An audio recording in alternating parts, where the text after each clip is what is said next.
subject as someone who has lived outside of the United States for almost 9 years now. I moved to Costa Rica in 2017 when I was 21 years old, fresh out of college. And at the time, I was in a way trying to get a break from the States, but I had no idea that I was going to stay long term, and I had no plans when I left to never return to the United States. It just so happens that I fell in love with Costa Rica when I came here, and I ended up creating like a whole life here, planting my roots, buying this property where I've been living off grid, which is a whole other story, which you can find videos about on my page. I just want people to know as they're making their plans, you know, their exodus plans from the United States, that there are some things to consider. And a lot of us you've seen living abroad, we move here with some level of privilege. And it is because of that privilege that we are able to live in these other countries. So one of the main things that, you know, inspires people to leave the US is that it's a lot cheaper to live in a variety of other countries, especially if you're thinking of going to Latin America, or if you're thinking about going to the continent of Africa. It's cheaper to live, for sure. The cost of living is lower. Now, what is not always taken into account is the fact that the cost of living is lower because the people make less money. So it's cheap to us based on our American income, based on comparing it to the United States.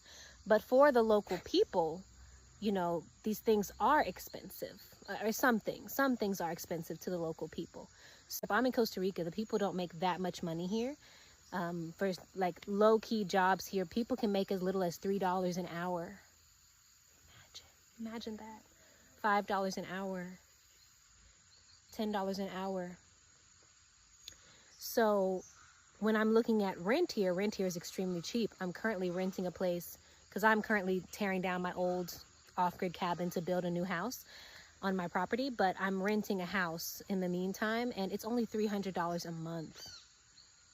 Very cheap. Now that's not including internet, but that does include water and electricity. Extremely cheap.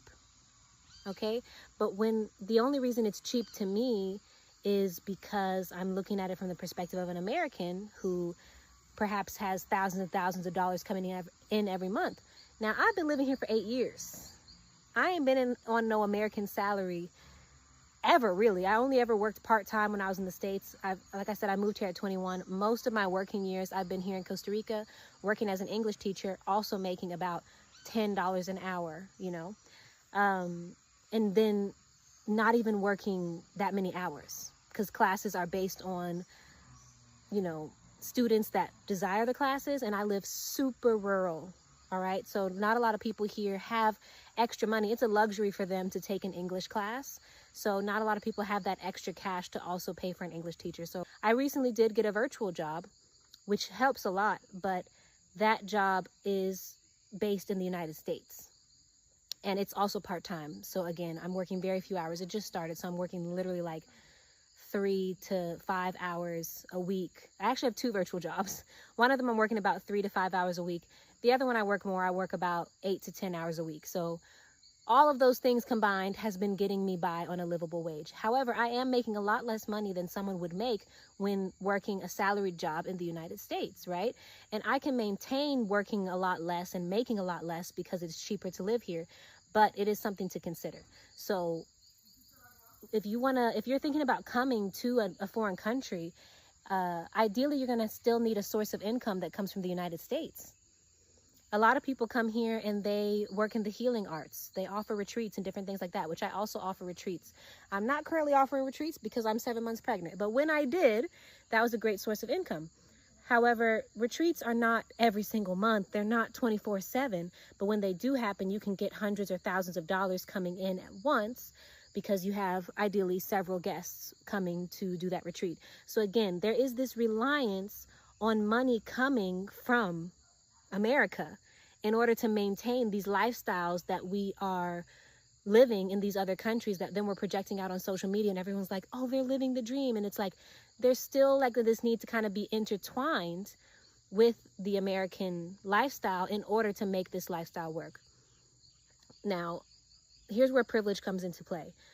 Some people come to these foreign countries with a lot of privilege. They may have already worked a job for 20 or 30 years and, you know, be able to retire, or they have a business that is now self-sustaining, so they make money from it, but they don't have to do as much work anymore. Or they were just extremely successful with their business, so they come here with a lot of savings. They either get a property that already has a house built, or they build a really nice house and they're able to live and maintain. Some people have fully virtual businesses that are extremely lucrative and they're able to do that. You know, some people are coaches. Some people, again, offer different services in Costa Rica, but a lot of their clients are coming from Europe or from the States. So all of these things come with a level of privilege, and also, there's been a lot of hard work behind this ability to live here and be so free and have so much free time, right? Like, running a business takes a lot of work. You may leave your 9 to 5, but you're never going to escape working. You know, even when I've had times here where I'm hardly working at all, I have to work my land. If I want any food to grow here, I have to work. So there's always going to be this ebb and flow, this give and take, this need for reciprocity with life, where yes, we receive, but we also give. So there's going to be an effort that needs to be put in there. So if you think you can just save up some money and then drop yourself off in a country that's cheap, well, you can do that, but eventually that money's going to run out. And then what's your source of income? That's where people oftentimes that I know in these foreign countries, a lot of us are living in survival mode still. Like, it looks a little better because we're in a really nice environment with clean air and clean water and organic fruits. So it looks real nice. But at the same time, when I'm looking at my bank account and my friends' bank accounts, I'm like, we just barely getting by. We just barely getting by. And that's just the real tea. That's just the real tea that not everybody's going to tell you. So that's why I'm saying, again, either you have some level of privilege, or you have worked extremely hard or continue to work really hard to maintain this lifestyle. Okay? And another aspect of privilege is having a support system. Okay? Everybody that I know here in my town that's around my age, I'm 29, so my friends are like in their 20s and 30s, who came from the States, a lot of us people of color, we're Black. You know, we came here young. We did not come here with savings. We did not come here with a business that was already up and running and lucrative. So the way that we're able, and many of us came here with like very little money, $1,000, a couple $100. Maybe a few of my friends maybe came with more savings because, again, they worked a job before they came here. They saved up before coming here.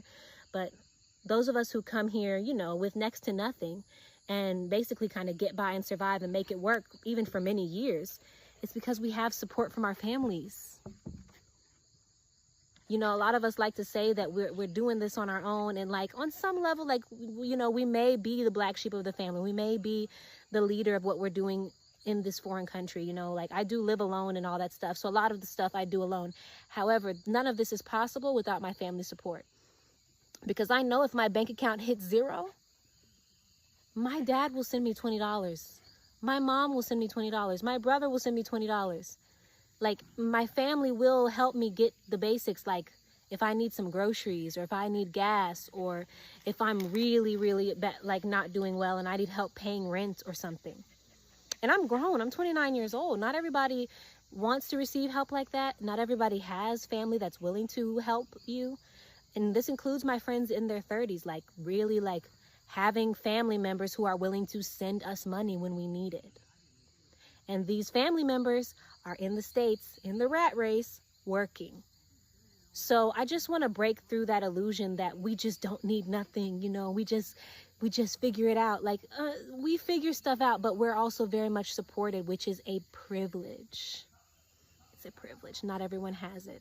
That's why I've seen a lot of people come and go. I see a lot of people come to Costa Rica, live here for a year, 2, 3, and then leave because they're like, this is not sustainable. I need a better income, or I need to like go and work for a while and then come back and kind of like start again.